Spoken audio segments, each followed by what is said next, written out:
Now, that being said, I like that you said he is not for the people, because another big issue at hand is the fact that many of the doctors that are at the forefront of fighting for COVID-19 are being deported, which is kind of nuts given the current state of situations.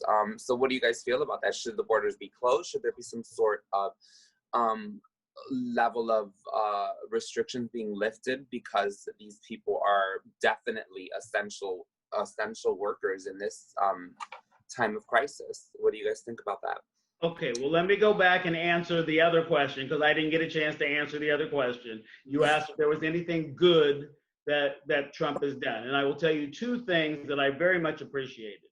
One thing was that he took away the penalty on the Affordable Care Act, because every year I took the penalty because if you don't get insurance, you have to pay a penalty. You used to have to. But Trump took that away, which was great. That was awesome. Second thing he did is he doubled the standard deduction on taxes. So instead of it being $6,000, it's $12,000. So those are the two good things. And that's it. That's literally it. And now nothing else that man has done is good. Nothing. And now, what do you feel about the whole situation with these doctors that are providing essential information to the fight against COVID being deported because of his, his whole administration, his whole belief system? Well, I mean, most of the doctors in this country, a lot of them are foreign. So, totally. Yeah. So I mean, most of my weddings that I do are South Asian, and I will tell you, like 90% of my clientele either are in medical school or their fathers and mothers are some sort of medical practitioner, and like big time, like neurosurgeons, brain surgeons. Right. They're just not like pediatrics, like taking care of kids. They're really doing things out there. Yeah, they're the really specialty. Yeah. They have a specialized practice. So, I mean, Lady, what are your thoughts? Are you still talking to me, or are you talking to? It's a new question. Talking to Tara? Yeah, Tara, what are your thoughts on that situation? I feel they should be. I feel like they should be lifted for doctors, because, as you said, they are on the front line. Doctors, police officers, anybody in the form of field of healthcare. My mother is a nurse, and she travels. She used to work at one hospital, in a nursing home. So now she travels to multiple hospitals. So I think it's really not about just one designated spot. It's wherever they really need you. And I think it should be definitely lifted, because they're on the front lines. Everybody else plays really the back. They're on the front. So he should definitely lift it for them. And I think it's very selfish that he did that. I mean, but, look, we zero. I just think that there should be zero travel right now, because the thing is, and it should have nothing to do with a person's, status in the country. Because the thing is, if a person is traveling, they're spreading the virus everywhere they go. When they get in the Uber, if they're contagious, if they get in the Uber, when they get in the terminal at the airport, when they get in the airplane, when they get in the terminal at the new country, at their origin country, they're spreading the virus there. So it should be no travel at the moment from no country. And I'm sorry, unless it's emergency, unless you're a medical professional, unless you're, trying to get back home to your family, your original citizen of a country, and you're trying to get back to your original city of origin, that should be limited certain practical common sense rules. And the thing is, the president won't take a stance, to create, a national decision, because he doesn't want to take the responsibility for the aftermath of Corona. It's at 100,000 deaths. So if I put the governor's responsibility to make all the decisions, it cannot fall back on me. So I think that is the big issue. The thing is, the president needs to make, rules and guidelines for the governors to go by. Nobody should be traveling right now. Nobody should be deported right now. Nobody should be coming in unless you're a doctor coming in to, fulfill a role, to unless this is your original country of origin and you were on vacation at a resort and you're trying to get back to your house. You know, those are the kind of situations that a person should be able to come back home. And I think that it should be a situation where that they should monitor, but not totally close off to people. They shouldn't be putting people out that have immigration issues at this moment. I don't believe that, no. Definitely. Well, I think we have had enough serious conversations for the day. I want to lighten it up a little bit, and I'm going to hit you guys with one of my favorite games. It's called Marry F Kill. And so I am a bit of a nerd and a bit of a celebrity fanatic. So the three that I have chosen for you today would be Captain America, Star-Lord, or last but not least, Thor. So that would be Chris Hemsworth, Chris Evans, or Chris Pratt. So Tara, now that I have you here, Marry F Kill. Which one? I hope you're familiar with these guys too. I will marry Thor. But before the haircut. Yes, right? And I think I would kill Chris Pratt. Star-Lord, yeah. He's too mature. He's immature. And bang the other one. For sure. The other one. I love that. Captain America. If it were me, I would definitely marry Captain America. He's just like your wholesome, build me a house, get me 3 kids and a dog. I'd probably cheat on him with Thor because he's just hot. And I probably would still sleep with the other one, but then I'd kill him after because he would be annoying. Yeah. He's like the guy that you sleep with, and then right after you're like, oh my God, why did I sleep with you? Even though the sex is great. What about you, Tamira? I would marry Captain America. Yeah. Well, you're going to have to fight him first, sis. That won't be a problem, honey. I would sleep with Thor. And I would kill the other one. Mm-hmm. Jamie, I'm gonna pose a different. Okay, because I was gonna say, because I'm gonna kill them all. Because I ain't sleeping with any of them. I know. I'm throwing Scarlet Witch at you, along with Black Widow, and finally, I can't remember her name. She was the bad girl. But let's just do Storm since I can't remember the other one. Okay. So I would marry Storm.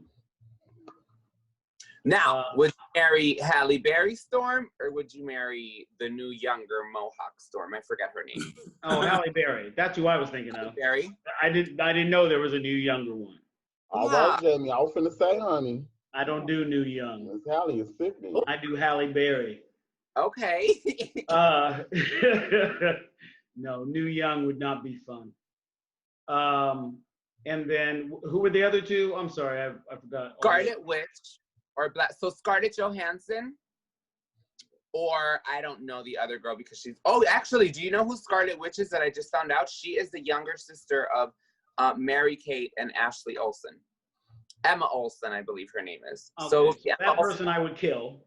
Yes. And I would, me and ScarJo, we would go. ScarJo, you're so cute. Or Allie, I just wanted to make it diverse for Jamie. Or you can be Shuri from the sister of the Black Panther because she originally became the Black Panther in the comics. So you can also pick who's above 18, who's a superhero. They just haven't got to her part in the movie adaptation of her becoming Black Panther. But in the comics, she became Black Panther. So you can pick Shuri also. Okay, all right. More diverse. So between Shuri and Storm. She's young. She is. You want a seasoned woman? Yes. Yes, because the young one will kill me. I'm an old man. About you. Well, a seasoned one will kill you also, Jamie, honey. Well, not as badly, because she's gonna get tired too at 11 o'clock. Now that we are on the topic of relationships and such, I have a question about love. Basically, what's love got to do with it? Like, what is love for you, rather? Do you think you can have love without sex without love, vice versa? You can have sex without love, but you can't have love without sex. I just Okay. hold on. Okay. Well, okay. Ah, If everybody is able-bodied, you can't have love without sex. If I'm in love with my wife and she becomes disabled and we can't have sex, of course I still love no, you Okay. still have sex with disabled wife. Here's a good question. Here's a good question that I've had posed to me. And I still don't know how to answer it.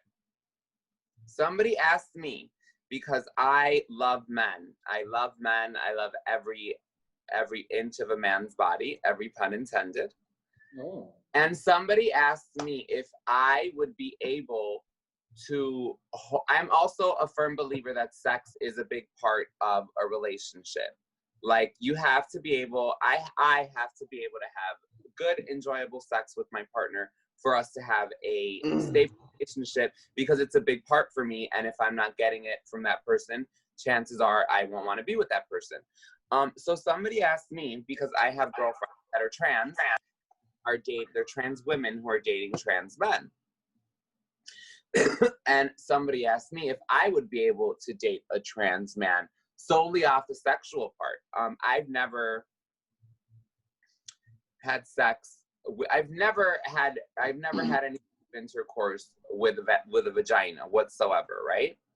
That doesn't mean I would have to have sex with, there's so many ways around it.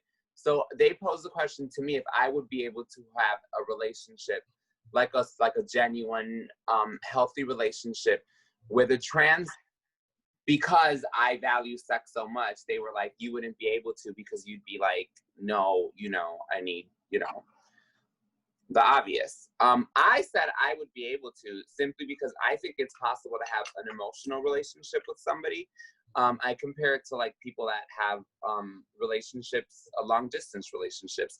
They're not having sex, but they are gaining that emotional partnership from somebody to be in a relationship. So it's still a sticky situation for me. But I do think in certain cases, it is possible to have love without sex. I agree with you.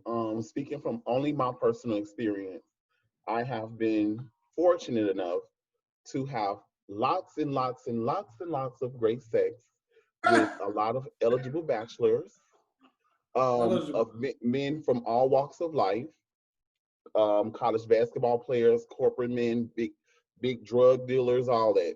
So this is drug dealers. This is what I've learned in my years since I have been living as a trans woman. I found out for me that the comfort of a man means more to me than anything. I think sex is only 5% of a relationship. I think sex is just glammed. It's sold to us. Sex works for the community.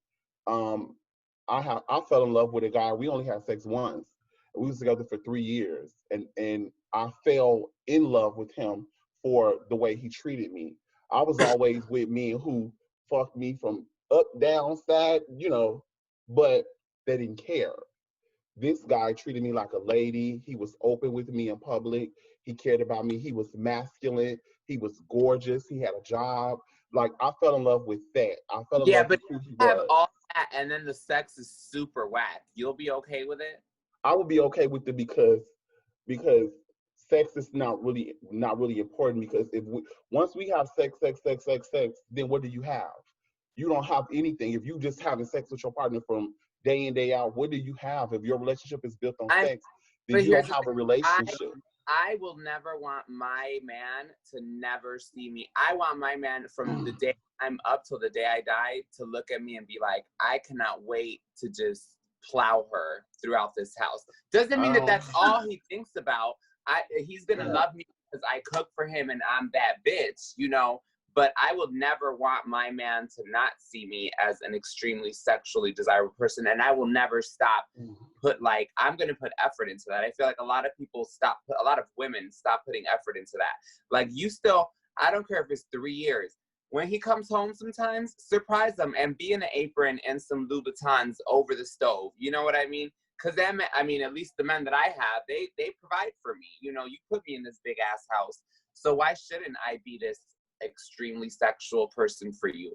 If I know that you value me in every other aspect as a human being, I don't think there's anything wrong in me going out of my way to, you know, to be that woman for you. Because trust me, if you don't do it, there is another little 23-year-old slice will do it for you. And that man, and at that point, I get what you're saying. At that point, he's not your man because he wouldn't have left. No, But that I wasn't gonna say that. What I was actually going to say is, do you think that if you don't have sex with this guy, do you honestly think there would be no relationship with this man? You won't no, there's love still him? would be a relationship, but here's the thing. There would be issues, not only on his part, on my part too, because if 3 days pass and my man has not made it past me, there's an issue. I'm going to tell them what is going on. I have needs too. It's been 3 days. I have needs. There's no reason why we are two, as Jamie said, able-bodied adults living together that you have not ravaged me. He don't have to make it past to me. He don't have to make it past to me. He can make it past to them goddamn bills, honey. Okay. No, you have a 72-hour. I'm saying it's past this cooch, honey. I'm sorry, or I'm going to think something is wrong, honey. You have exactly. Like, listen, and I'm not saying around this throat. I'm going to think what's going on, and that's all I got to say. Now, there's certain situations where it's okay. That's my ideology, honey.